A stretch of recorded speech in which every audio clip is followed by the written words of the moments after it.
आजच्या व्हिडिओमध्ये आपण 34 मापाची 4.5 इंचाची बाही कटिंग करणार आहोत। आता बाही लांबी 4.5 आहे आणि गोलाई आहे त्याची 11.5।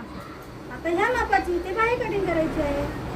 बाहीने इथे सरळ लाईन ओढते आणि 1 इंच फोल्ड बांधण्यासाठी जागा सोडते। नंतर 4.5 इंच रेडी बाही लांबी टाकायची आहे।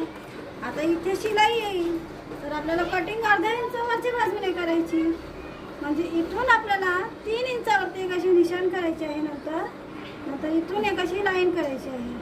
नंतर बाही लांबी 4.5 आहे, 11.5 गोलाई, 11.5ची गोलाई येईल, त्याचे अर्धे होईल 5.75 वरती निशाण करायचे आणि 1.50 शिलाई मार्जिन। नंतर इथे 1.75 0.75 वरती निशाण करायचे।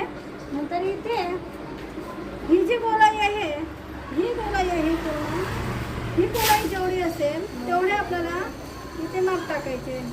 आता ही गोलाई आहे 7.25 आणि 1 इंच 1 पॉईंट, तर त्यामधून 0.25 मायनस करायचे, म्हणजे 7 आणि 1 पॉईंट वरती इथे निशाण करायचे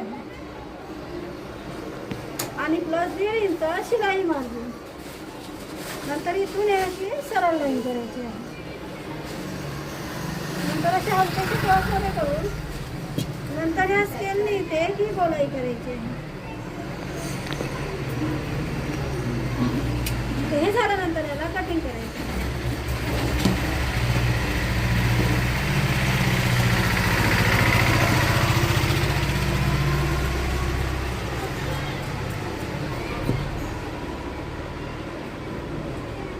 नंतर इथे सेंटरच्या जागी कटचे निशाण करायचे, ह्या बाजूने सुद्धा कटचे निशाण करायचे, इथे सुद्धा कटचे निशाण करायचे आहे।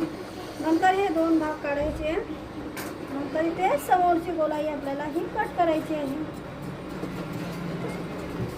आणि इथे आपल्याला ही समोरच्या बाजूने असे निशाण करायचे आहे आणि नंतर हे जे मार्किंग आहे हे मार्किंग पूर्ण करून घ्यायचे आहे। आता असेच निशाण ह्या बाजूने करायचे आहे।